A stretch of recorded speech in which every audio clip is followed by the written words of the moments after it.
आज ही ये world bank की रिपोर्ट है सर। ये वर्ल्ड बैंक कहता है 6 दिसंबर की वर्ल्ड बैंक की रिपोर्ट है और वो कह रहा है कि India better position to navigate global headwinds than other major economies. दुनिया में यदि कोई सबसे अच्छे इस इकोनॉमी को आगे बढ़ा रहा है, ये मेरा रिपोर्ट नहीं है सर, ये रिपोर्ट किसका है? ये रिपोर्ट वर्ल्ड बैंक का है। IMF हो, वर्ल्ड बैंक हो, एशियन डेवलपमेंट बैंक हो, कोई भी ऐसा दुनिया का बैंक नहीं है जो कि ये भारत को मेजर इकोनॉमी नहीं कर रहा है या हमारे माननीय वित्त मंत्री को धन्यवाद नहीं दे रहा है। और उसके पीछे रीजन है सर, अभी फिस्कल डेफिसिट, ये इन लोगों को ठंडा करिए सर, ये लोग सरकार वरकार तो बनाएंगे नहीं, केवल हल्ला कर रहे हैं सर तेलंगाना वाले। ये फिस्कल डेफिसिट की बात कर रहे हैं सर। नहीं, he is from Telangana, Revanth Reddy is from Telangana sir. वो लोग, उन लोगों को या तो बाहर कर दीजिए या यहां बैठा दीजिए सर, डिस्टर्ब हो रहे हैं। Revanth Reddy is from Telangana, he is my friend, that's why I know he is from Vidyarthi Parishad and since Vidyarthi Parishad days I know him. Sir fiscal deficit की बात जो है, फिस्कल डेफिसिट की बात जो है शशि थरूर साहब ने की, इन्फ्लेशन की बात होती है, फिस्कल डेफिसिट की बात होती है। मैं ये आंकड़ा लेकर आया हूं सर, ये 1960 से 1960 से अब आप समझिए कि जो कांग्रेस का शासन रहा सर, मतलब हमने क्या किया है इस देश की इकोनॉमी को बढ़ाने के लिए, और इसके लिए वित्त मंत्री और माननीय प्रधानमंत्री जी कितने बधाई के पात्र हैं कि 1966 में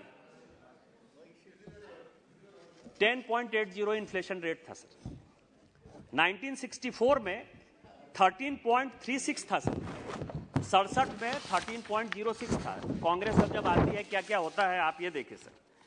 जब 1974 आया, जबकि इमरजेंसी लागू हो गया, जब पूरा लोकतंत्र का गला घोट दिया गया, तो 1974 में सर ये 28.60 था। जब 1983 में इंदिरा जी बड़ी पीक पर थी अपने, तो 11.87 था सर। जब नरसिम्हा राव जी और माननीय मनमोहन सिंह जी, जिनका कि पूरी दुनिया लोहा मानती है और हम भी मानते हैं कि उन्होंने लिबरलाइजेशन करके एक बड़ा काम किया, 1995 में ये 10.22% था सर।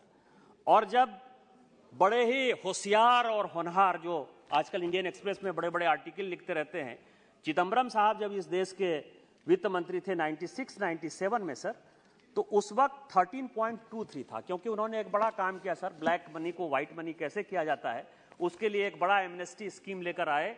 और वो आज भी जो है पूरा देश जो है उसके लिए, जो टैक्स पेयर, जो जेन्युइन टैक्स पेयर हैं, आज भी वो परेशान हैं कि ये कैसा एमनेस्टी स्कीम लेकर आए। यदि ऐसा ही स्कीम आता है कि आप भारत सरकार को पैसा नहीं दो, क्योंकि आज जो हमारा सिचुएशन है सर, और मैं वित्त मंत्री जी को उनका बधाई और धन्यवाद देना चाहता हूं इन्फ्लेशन खत्म करके, कि आज हमारा जो इन्फ्लेशन है इतना होने के बाद भी केवल 5.13%। क्या इसके लिए इनको बधाई नहीं देना चाहिए?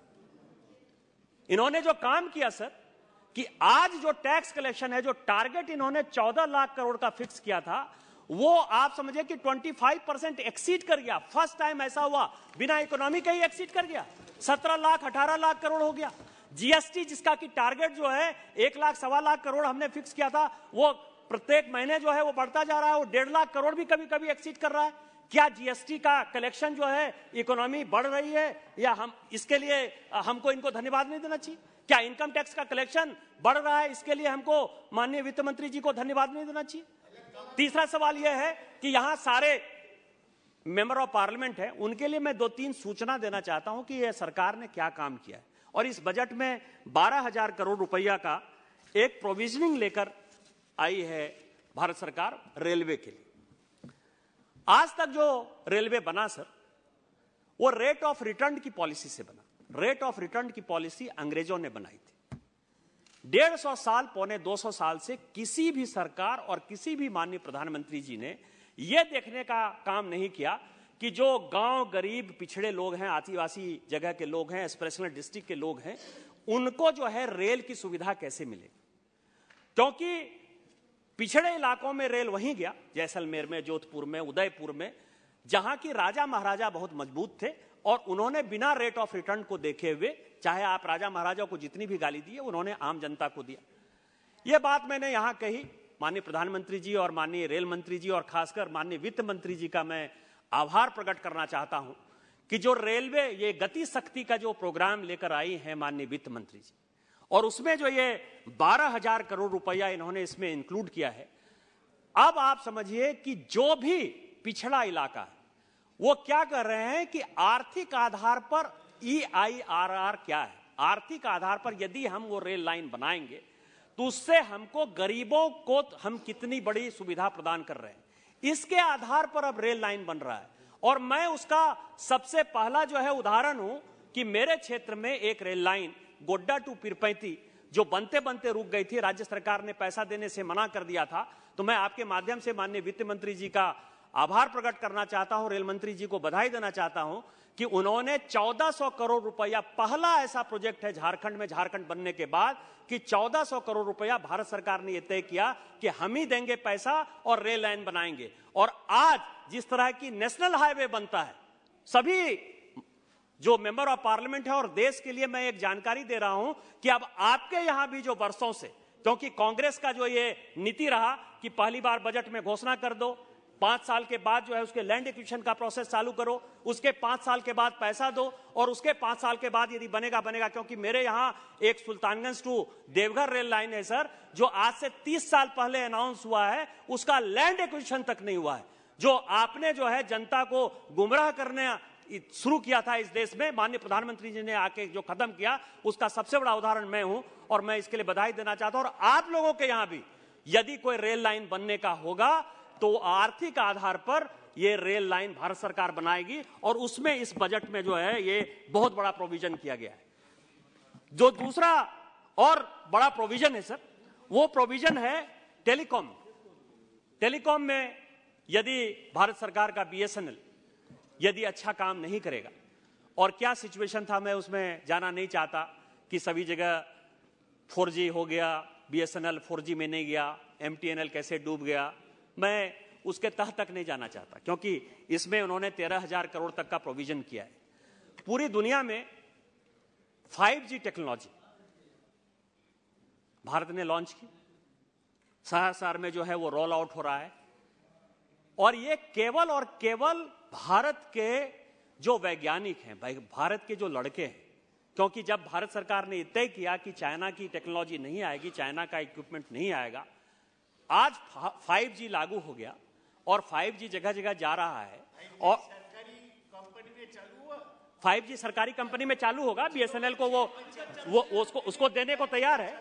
मैं ये कह रहा हूं कि उसको सब कुछ देने को तैयार है। उसके लिए 13,000 करोड़ सभापति महोदय, इसके लिए मैं आपको बता रहा हूं कि 5G टेक्नोलॉजी यदि चालू हो गई, यदि मान लीजिए प्राइवेट में ही चालू हो गई, यदि सरकारी में चालू नहीं हुई, यदि भारतीय वैज्ञानिकों ने किया, तो माननीय प्रधानमंत्री जी को यदि बधाई धन्यवाद नहीं देना चाहते हो तो कम से कम वैज्ञानिकों को तो दे दीजिए। क्या नहीं देना चाहिए?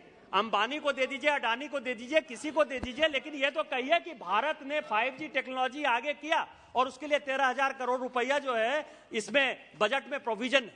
ये सारे जो बजट के जो एस्टिमेट हैं सर, अब आप समझिए एक और जो बड़ा है कि हमने लगभग जो है 80,000 करोड़, जो महत्वपूर्ण है सर, वो प्रधानमंत्री गरीब कल्याण योजना में इस बजट में 80,000 करोड़ रुपया दिया। कोरोना के कारण मैंने जैसे आपको कहा कि पूरी दुनिया तबाह रही थी, समस्या ये थी कि लोगों की जो है जान बचाना, क्योंकि सबसे हमारे यहाँ कहा जाता है सर, जितने भी अमीर है पहले से, कि यहाँ भी पार्लियामेंट में लिखा है कि ऐंग निजा परो व्यक्ति गणना लघुचेत साम उदार चरिता नाम तुंग वसुधैव कुटुंबकम।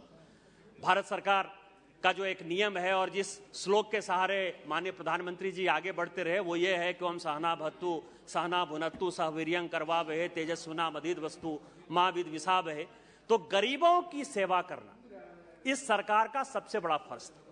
और कोरोना के बाद मैं वित्त मंत्री जी को फिर से बधाई, बस 2-3 मिनट में मैं खत्म करूंगा, बधाई और धन्यवाद देना चाहता हूं कि इन्होंने जो काम किया कि प्रधानमंत्री गरीब कल्याण योजना से लगभग 80%, 82% जो लोग हैं उनको लगातार हम कैसे सुविधा मिले, कैसे उनका पेट भरे, कैसे उनको किसी के आगे हाथ नहीं फैलाना पड़े, इसके लिए भारत सरकार लगातार प्रयासरत है और इसके लिए 80,000 करोड़ दिया है। इसके लिए मैं माननीय वित्त मंत्री जी का आभारी हूं। केवल 2-3 चीजें मैं एक और जानकारी देना चाहता हूं। आज ही एक जवाब में जो है ये रेवंत रेड्डी के जवाब में जो है ये डॉलर के बारे में माननीय वित्त मंत्री जी ने कहा, मैं आपको बधाई देना चाहता हूं कि कई एक ऐसे कंट्री हैं जिसमें कि रुपया एप्रिसिएट हुआ है।